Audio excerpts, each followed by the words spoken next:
जय हिंद. आज आपल्याला टॉपिक पाहायचा आहे, त्याचं नाव आहे व्हाय डीप ओशियन्स किंवा व्हाय डीप सी.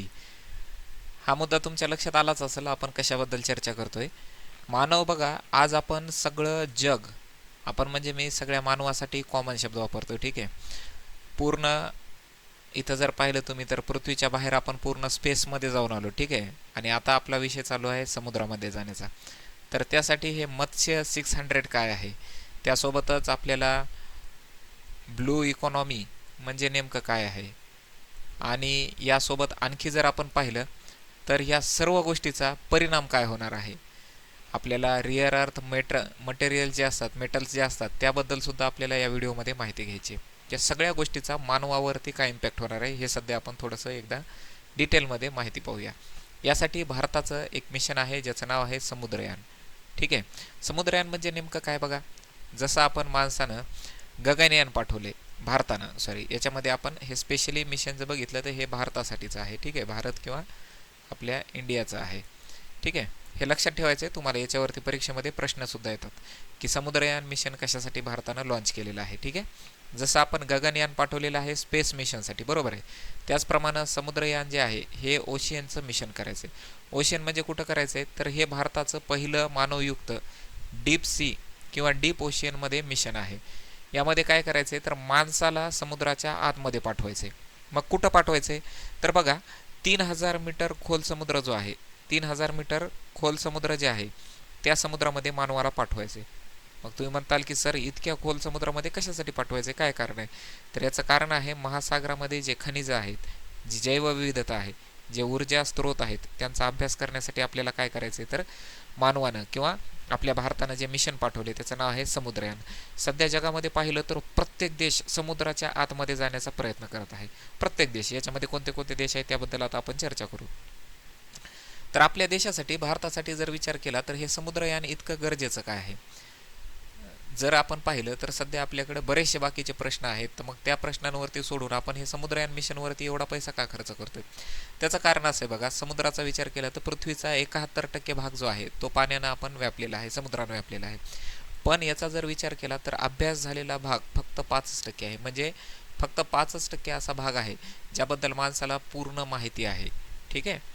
तर ही पूर्ण माहिती असलेला भाग किती आहे? फक्त 5%. आणि ह्याच्यामध्ये हे जे मिशन करण्याचं कारण काय आहे, डीप सीमध्ये जे मिनरल्स आहेत, म्हणजे जे कोबाल्ट आहे, जे निकेल आहे, जे मॅंगनीज आहे, ठीक आहे, पृथ्वीवर जेवढे साठे सापडतात, ठीक आहे, पृथ्वीवरील जेवढे साठे आहेत यापेक्षा लाखो टन जास्त त्याच्यापेक्षा जर पाहिलं तर कोबाल्ट असेल, निकेल असेल किंवा मॅंगनीज असेल किंवा इतर जे ज्यांना आपण रेअर अर्थ मटेरियल म्हणतो, ठीक आहे, अशा प्रकारचे मटेरियल कुठं आहेत, तर जमिनीच्या खाली आहेत, ठीक आहे. जमिनीच्या खाली म्हणजे सॉरी पाण्याच्या खाली, समुद्राच्या खाली. जसे जमिनीच्या खाली आपल्याला पाहायला मिळतात, जमिनीला खोदून आपण ते काढत असतो खदानीमधून, त्याचप्रमाणे हे रेअर अर्थ मटेरियल कुठं आहे, तर हे समुद्राच्या डीप सीमध्ये आहे. तिथं जर पाहिलं त्याच्यानंतर दुसरं एक कारण आहे, याच्यामध्ये क्लायमेट चेंजचा सुद्धा अभ्यास करायचा आहे, क्लायमेट चेंजचं रिसर्च करायचं आहे. आणि त्याच्यानंतर सुनामी असेल किंवा अर्थक्वेक असेल याचे प्रेडिक्शन करायचे की येणाऱ्या काळामध्ये मानवाला जास्त हानी होणार नाही, ठीक आहे, हानी टाळण्यासाठी, ठीक आहे.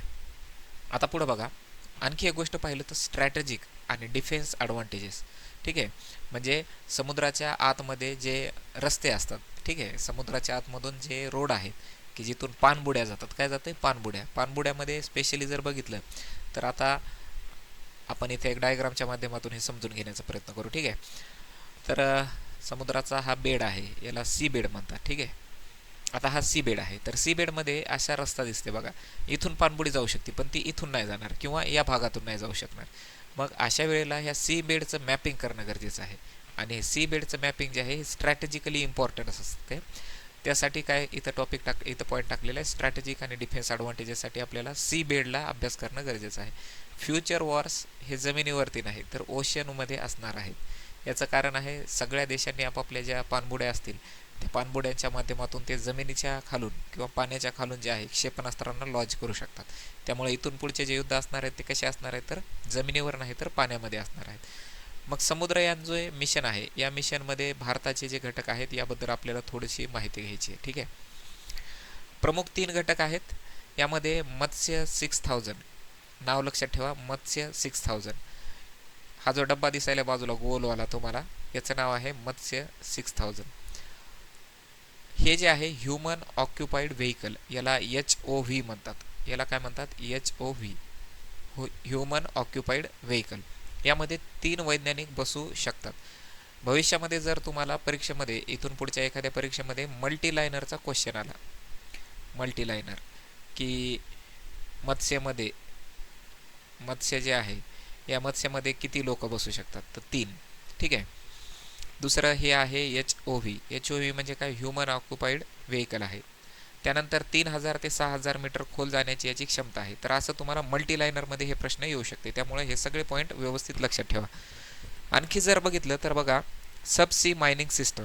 आता सबसी मायनिंग सिस्टम काय आहे मी तुम्हाला थोड्या वेळात बोलणार आहे, त्याबद्दल इथं थोडं सांगतो. समुद्र तळावरील खनिजे गोळा करण्यासाठी याला सबसी मायनिंग असं म्हणतात. जसं जमिनीवरती मायनिंग केलं जातं, ही जमीन आहे, या जमिनीला खोदल्या जाते. खोदल्यानंतर इथं जे काही मिनरल्स असतात यांना बाहेर काढतात, बरोबर आहे.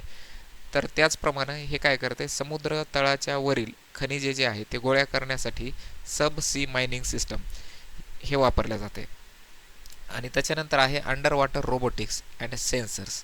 याला इन्स्टॉल करण्यासाठी सुद्धा या मत्स्य किंवा हे समुद्रयान मिशन जे आहे याचा आपण सध्या वापर करत आहेत. आता बघू या मत्स्याबद्दल आणखी थोडंसं माहिती घेऊयात. मत्स्य 6000 जे आहे याच्या फीचर्सचा विचार जर केला पुरो, तर हे आहे टायटॅनियम अलॉयचा हल आहे. याचं जे वरचं कवर आहे ना, हे पूर्ण कशाचं बनलेलं आहे, तर टायटॅनियम अलॉयपासून याला बनवलेलं आहे. एक्स्ट्रीम प्रेशर सहन करण्याची याची क्षमता आहे. लाईफ सपोर्ट सिस्टम यामध्ये बघितलं तर 12 ते 96 तासापर्यंत हे जे मध्ये 3 लोक आहेत तर ते त्यामध्ये राहू शकतात. जर कधी काही इमर्जन्सी आली, कधी अशी सिच्युएशन आली की त्याचा समुद्राच्या वर त्याचा संपर्क तुटला आहे किंवा काहीतरी इमर्जन्सी आली, तर त्यावेळेस याच्यामध्ये जे लाईफ सपोर्ट सिस्टम लावलेले आहे हे सपोर्ट सिस्टम त्याला 12 ते 96 तासापर्यंत मदत करतात. त्याच्यानंतर हाय डेफिनेशन कॅमेराज. आता तुम्हाला माहिती आहे सी बेडला जर किंवा समुद्राच्या आतमध्ये हा समुद्र आहे, ठीक आहे, तर याच्या तळाचा जर अभ्यास करायचा, इथं कोणते मिनरल्स आहेत यांना शोधायचं असेल तर कॅमेरा कसा असला पाहिजे, तर चांगल्या क्वालिटीचा असला पाहिजे. त्यामुळे याच्यामध्ये हाय डेफिनेशन कॅमेराज लावलेले आहेत. त्यानंतर आहे रोबोटिक आर्म्स.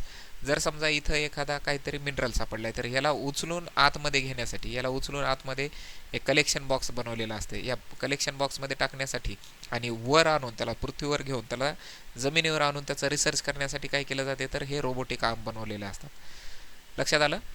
पुढं बघा, 3000 मीटर खोलचा दाब जो आहे तो दाब जर बघितलं तर 300 पट आपल्या जमिनीवर जो दाब असते त्याच्यापेक्षा 300 पटपेक्षा ॲटमॉस्फेरिक प्रेशरपेक्षा 300 पट जास्त असतो. ठीक आहे, इथं चुकीला जागा नाही. एक एरर झाला तर मृत्यू होऊ शकते. आताच आपण पाठीमागं बघितलं की टायटॅनिक नावाची जी सबमरीन जी खाली गेली होती ना, तिचं काय झालं आपण पाहिलंय. आता एक नवीन कन्सेप्ट जगामध्ये वापरले चालले, ते कन्सेप्ट आहे ब्ल्यू इकॉनॉमी. हा जो कन्सेप्ट आहे याचं नाव आहे ब्लू इकॉनॉमी. नेमकं ब्लू इकॉनॉमी काय आहे? इकॉनॉमी म्हणजे तुम्हाला माहिती आहे पैशा संदर्भात, ठीक आहे, किंवा अर्थकारण म्हणू शकतो. मग हे ब्लू इकॉनॉमी काय आहे, तर ब्लू इकॉनॉमी म्हणजे आहे पाण्यावरती डिपेंड असणारी इकॉनॉमी. आता ते कसं, इथं एक डायग्राम दाखवतो तुम्हाला. या डायग्रामच्या माध्यमातून तुम्हाला आपलं मत्स्य जे मिशन आहे हे कशासाठी आपण भारत सध्या करत आहे ते आपण बघू.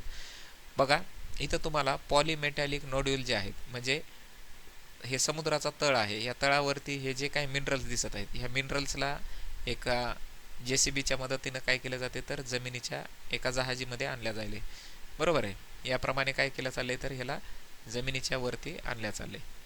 आणि अशाच प्रकारे जर दुसरं बघितलं तर सल्फाईड डिपॉझिट्स, याच्यामध्ये वेगळ्या वेगळ्या प्रकारात, आता सल्फाईड असेल, इथं पॉलीमेटॅलिक नोड्यूल्स असतील, ठीक आहे. त्याच्यानंतर हायड्रोथर्मल वेंट्स आहेत, जिथून आपण हायड्रोथर्मल एनर्जीचा जे सोर्स आहे त्याच्यापर्यंत जाऊन आपण त्याचा पण वापर करू शकतो. आणि त्याच्यानंतर आहे बघा क्रस्ट जो आहे, ठीक आहे, फेरोमॅग्नेटचे क्रस्ट असे या प्रकारे दिसतात, तर ह्यांना गोळा करण्यासाठी सुद्धा आपण या मिशनला वापरत आहे. आता ब्लू इकॉनॉमी म्हणजे नेमकं काय आहे याबद्दल आपण थोडीशी माहिती घेऊयात. चला, त्याच्या अगोदर थोडंसं समुद्रयान वर्सेस आपल्या भारताचं जे समुद्रयान आहे, या समुद्रयानाचं आपण जगातले इतर जे मिशन्स आहेत त्याबद्दल थोडीशी चर्चा करू. ठीक आहे, हे आहेत इंटरनॅशनल मिशन्स, हे आहेत आपलं समुद्रयान. यामध्ये देशाचा विचार केला तर USA, ठीक आहे, ज्याचं नाव आहे ॲल्विन सबमर्सिबल. हे USAचं ॲल्विन सबमर्सिबल आहे, ज्याचं नाव लक्षात ठेवा. चायनाचं आहे फेंडोझिओ, ठीक आहे, फेंडोझी. हे नाव लक्षात ठेवा, याचं प्रोनाऊन्सिएशन, कारण जोड्या जुळवामध्ये बी येऊ शकते करंट अफेअर्समध्ये भविष्यामध्ये हे प्रश्न. ठीक आहे, इथून पुढच्या 1-2 महिन्यानंतर परीक्षेत कोणत्याही तुम्हाला मत्स्यबद्दल किंवा समुद्रयानबद्दल प्रश्न पाहायला नक्की मिळणार. जपानचा आहे शिनकाय 6500, जे की भारतापेक्षा जास्त म्हणजे 6500 मीटरपर्यंत, हे 6500 मीटरपर्यंत जाऊ शकते, म्हणजे 6.5 किलोमीटर. ठीक आहे, 6.5 किलोमीटर. आणि भारताचं जे आहे हे फक्त 6 किलोमीटरपर्यंत जाते. ठीक आहे, त्यामुळे याचं मत्स्य 6000 असं तसं नाव आहे. आता भारत जर बघितलं तर थेट टॉप 5 डीप सी नेशन्समध्ये जाणारा देश झाला आहे. ठीक आहे, भारत आता काय आहे तर 5 देशांमध्ये गेला आहे की जे डीप सीचे मिशन करू शकतात. याच्यामध्ये रिसेंट इव्हेंट्स आणि टेस्टिंगच्या संदर्भामध्ये आपण थोडी चर्चा करू. अलीकडच्या घडामोडीचा जर विचार केला, ह्या महत्त्वाच्या घडामोडी आहेत, व्यवस्थित लक्ष द्या, कारण हा परीक्षेच्या दृष्टिकोनातून महत्त्वाचा पॉईंट होणार आहे करंट अफेअर्सचा. 2023-24मध्ये मत्स्य 6000चे अनमॅन्ड शॅलो वॉटर टेस्ट घेतल्या होत्या. हे मल्टीलायनरमध्ये प्रश्न येऊ शकतात पोरं, व्यवस्थित लक्ष द्या. कधी 2023-24मध्ये काय कमी पाण्यामध्ये म्हणजे उथळ पाण्यामध्ये शॅलो वॉटरमध्ये काय केलं, त्याच्या टेस्ट घेतल्या होत्या, पण त्यामध्ये माणूस होता का तर नाही. याचं कारण होतं की प्रेशर हल्ट टेस्टिंग करण्यासाठी, आणि त्या टेस्टिंग काय झाल्या तर कंप्लीट झाल्यात. लाईफ सपोर्ट सिस्टमच्या व्हॅलिडेशन म्हणजे त्याचं चेक करण्यासाठी हे सिस्टम, हे जे काही मिशन केले होते 2023-24मध्ये. त्याच्यानंतर ओशोनोग्राफिक सेन्सर्सला टेस्ट करण्यासाठी सुद्धा हे मिशन केलं होतं. यामध्ये जर बघितलं, NIOT चेन्नई आणि इस्रो टेक्नॉलॉजी सपोर्ट या 2 संस्थांनी मिळून याला काय केलेलं आहे तर डिझाईन केलेलं आहे. त्यानंतर ह्युमन ड्राईव्हचं जे ट्रायल टार्गेट आहे हे 2025 आणि 26मध्ये करणार आहेत. आत्ताच पाठीमागं काही दिवसाखाली याचं एक ट्रायल घेतले, त्यामुळं हा विषय जो आहे तो चर्चेमध्ये आलेला आहे. आता आपण ब्लू इकॉनॉमीबद्दल चर्चा करूयात. समुद्रयान आणि ब्लू इकॉनॉमी याचा संबंध काय आहे आणि कसा येऊ शकते.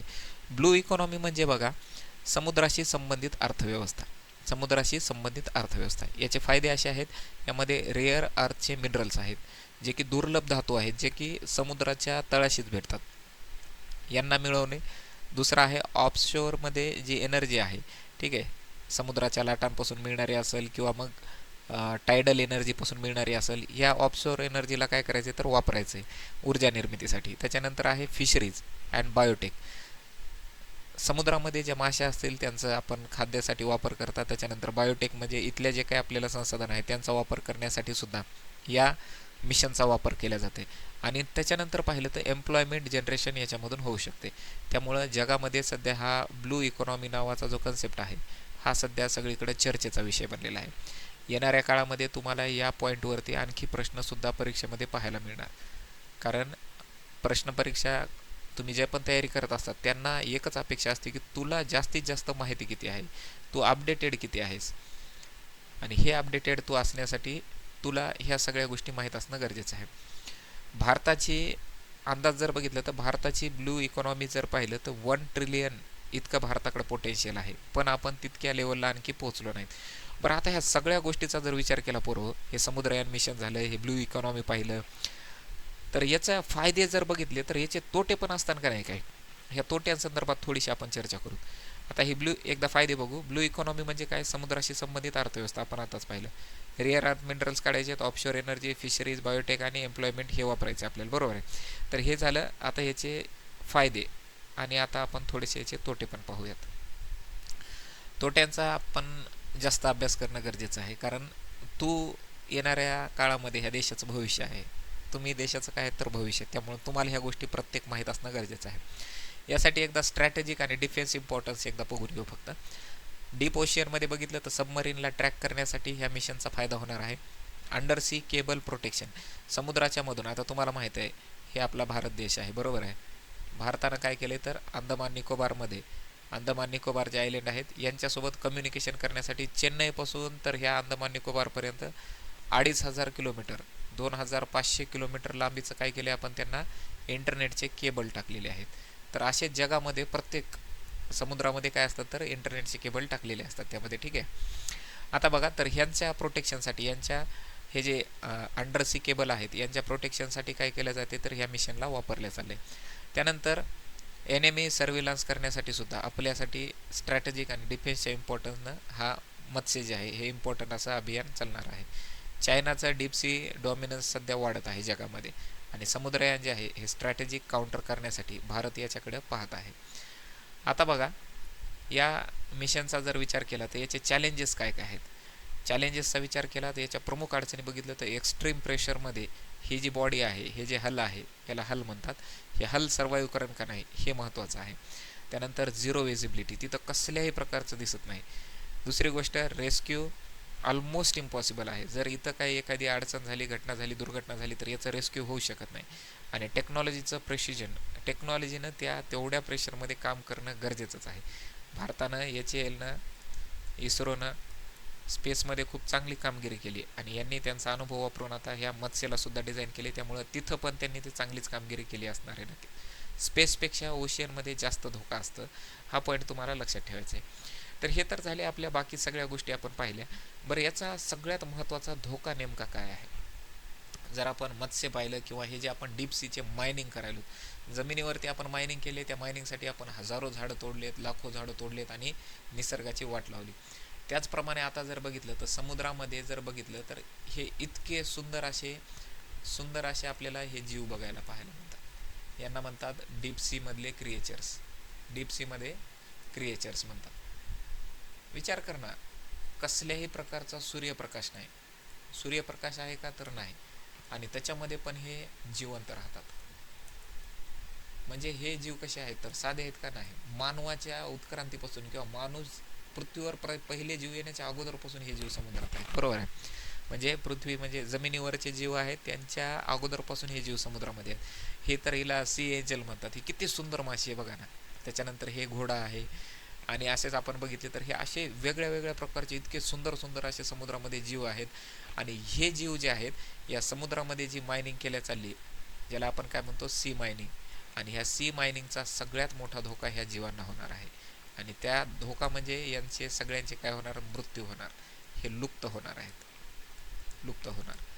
ज्या निसर्गानं ह्या जीवांना लाखो वर्षापासून समुद्रामध्ये जिवंत ठेवले, त्यांना आपण आपल्या स्वार्थासाठी, माणूस स्वतःच्या स्वार्थासाठी या जीवांचं काय करायला आहे तर ह्यांना नष्ट करायला आहे. स्वार्थासाठी यांचं जे जीवन आहे ते नष्ट करत आहे, यांचं जे एन्व्हायरमेंट आहे, एन्व्हायरमेंट ते नष्ट करत आहे.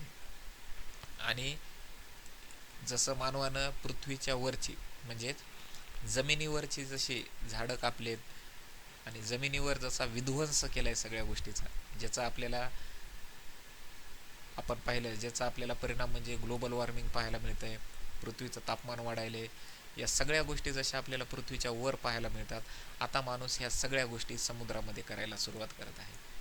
तर हे जे मिशन आहे हे आपल्याला पैशाच्या बाबतीत चांगलं आहे, आपल्याला सुरक्षेच्या बाबतीत चांगलं आहे, ठीक आहे. आपण म्हणजे मी सगळ्याच म्हणतोय, आपला देश असेल किंवा जगातले सगळे देश, तर ह्या पैसा माणूस कुठपर्यंत करणार रे. आपण किती पैसे कमवायचे आणि किती प्रगत व्हायचं हेच काय कळत नाही. याला कुठंतरी एक लिमिट असायला पाहिजे, याला कुठंतरी एक बंधन असायला पाहिजे. कारण या सगळ्यामध्ये जसं आपण पृथ्वीचा विध्वंस केला आहे, आता आपण समुद्राचा विध्वंस करायला सुरुवात केली. आणि तुम्हाला माहिती आहे, इतिहासकारांनी सांगितलेले आहे की माणसाला जर कधी भविष्यात धोका आहे तर ते समुद्रापासून आहे. म्हणजे समुद्राच्या मध्ये जे जीवन आहे ते इतकं क्लिष्ट आहे जे की माणसाला समजू शकत नाही. आणि त्यामुळं माणसानं या सर्वांपासून दूर राहणं, आणि इथलं जे जीवन आहे जे की निसर्गानं लाखो वर्षापासून ह्या जीवांना त्या वातावरणात राहण्यासाठी तयार केले, यांना माणसाच्या ह्या डीप सीच्या मायनिंगमुळं किंवा समुद्रामध्ये जे काय माणूस आता खोदकाम करणार आहे त्यामुळं जे धोका निर्माण झाला आहे, याबद्दल तुमच्या सर्वांचं मत काय आहे, तुम्हाला काय वाटतंय हे मला कमेंटमध्ये नक्की सांगा. कारण ह्या देशाचे भविष्य तुम्ही आहेत. बरं, ह्या देशाचे भविष्य नाही तर तुम्ही ह्या पृथ्वीचे भविष्य आहेत. येणाऱ्या काळामध्ये ज्यावेळेस जर तुम्ही राजकीय क्षेत्रामध्ये गेलात तर तुम्हाला ह्या पृथ्वीला सांभाळायचे, त्यामुळं तुम्हाला ह्या गोष्टी माहीत असणं गरजेचं आहे. कारण तुम्ही ह्या पृथ्वीचं फ्युचर आहेत, पृथ्वीचं भविष्य तुम्ही आहेत. म्हणून थोडंसं या सगळ्या गोष्टींकडं डोळे उघडे ठेवून विचार करत जा, डोळे उघडे ठेवून विचार करा. थोडं मोबाईल वगैरे, पबजी, इंस्टाग्राम या सगळ्यांच्या बाहेर पण एक दुनिया आहे, एक जग आहे. या सगळ्या गोष्टींचा विचार करा. तुम्हाला काय वाटतंय मला कमेंटमध्ये नक्की सांगा. तुम्ही जेवढ्या कमेंट करता त्यावर मला आणखी एनर्जी भेटते अशा नवीन टॉपिकवरती आपण चर्चा करण्याची. तर हा पॉईंट तुम्हाला कसा वाटला आहे त्याबद्दल मला नक्की सांगा. आणि या डीप सीबद्दलचं थोडीशी जनजागृती करण्यासाठी हा व्हिडिओ घेतलेला आहे. त्यामुळं जास्तीत जास्त मुलांपर्यंत हा व्हिडिओ नक्की पोहोचवा. भेटूया आपण पुढच्या व्हिडिओमध्ये. सर्वांना धन्यवाद. जय हिंद.